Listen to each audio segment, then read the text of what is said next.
পকেটে মাত্র 1550 টাকা থাকলে ঘুরে আসতে পারবেন বান্দরবনের এমন একটা সুন্দর জায়গা থেকে, এবং পাহাড়, মেঘ, ঝর্ণা, নদী একসাথে দেখার সুযোগ পাবেন। তার সাথে এইরকম একটা জুম ঘরে রাত্রি যাপন করতে পারবেন। সো ভিডিওটি হারিয়ে যাওয়ার আগে শেয়ার করে আপনার ওয়ালে সেভ করে রাখুন এবং এই ভিডিওতে আপনার ভ্রমণ পিপাসু বন্ধুদেরকে মেনশন করে দেন।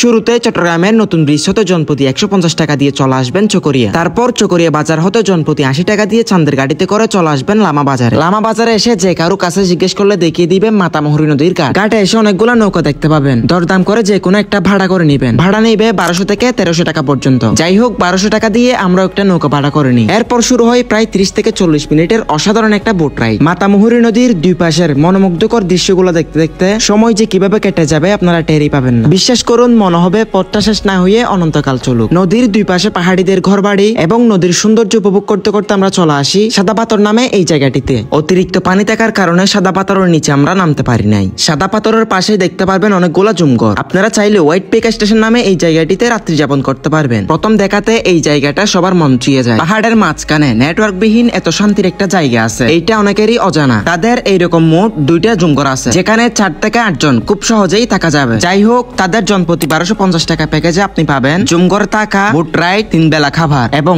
চাইলে এরকম জিরিপথ দিয়ে ঘন্টা মতো ট্রেকিং করলে এরকম সুন্দর একটা ঝর্ণা দেখতে পারবেন। জুমঘর বুকিং দেওয়ার জন্য তাদের কন্ট্যাক্ট নম্বর দিয়ে দিব স্ক্রিনে। যাই হোক, আজকের ভিডিওটি এই পর্যন্ত। ভিডিওটি কেমন হয়েছে কমেন্টে জানাতে ভুলবেন না। আপনাদের সাথে দেখা হচ্ছে নতুন কোনো ভিডিওতে। সেই পর্যন্ত সবাই ভালো থাকুন, সুস্থ থাকুন। আল্লাহ হাফেজ।